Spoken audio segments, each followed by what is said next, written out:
Hey everyone, this is Austin Bach, coming back to you from Magic Online, where we're playing some Standard.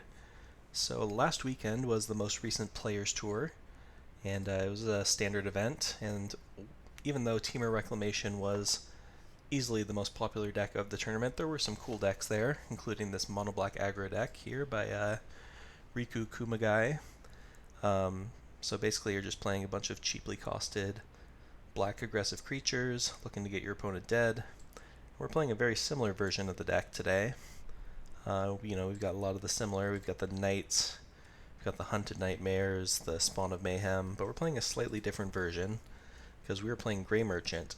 And if you were playing Standard back in the original Theros block, you know this card was the terror of the format for the longest time, so who's to say that it's not still? And that's what I'm looking to find out today. So we're cutting a little bit on our aggressive side. We're cutting the Gutter Bones. We also replaced Rankle with Nightmare Shepherd, which is just a little bit more resilient. But we'll talk more about Nightmare Shepherd in a minute. But basically we're just looking to keep a bunch of black pips on the battlefield while pressuring the opponent's life total, and then finishing the game with the Grey Merchant for like 6 or 8 damage. It's not quite as insane. Grey Merchant's not as insane in the Standard as he was before, because it's less easy to keep your black pips around. There's no Night Veil Spectre, there's no Underworld connections, there's no Pack Rat, but we've still got some very powerful mid-range creatures. And that's really what drew me to the deck, was all these 3 and 4 mana creatures, which are just very powerful on their own, can close games without any help. And if we happen to have a board where we can curve like 3-drop, 4-drop, 5-drop, then that's all the better. I was not super happy with Gutter Bones when I was testing with the Monoblack aggro version of this deck, which is part of the reason why we moved in this direction.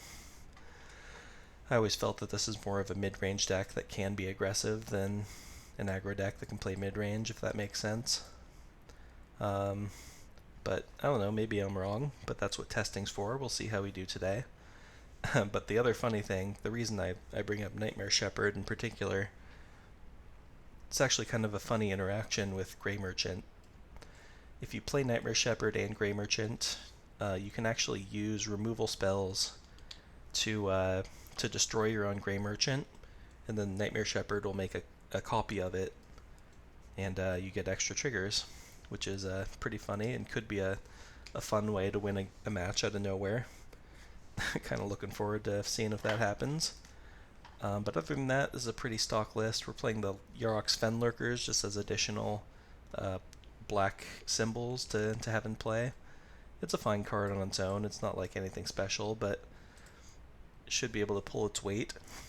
Sideboard is pretty stock. I might have just copied this directly from the Pro Tour or made a slight variation on it. But in any case, let's go ahead and get into the matches.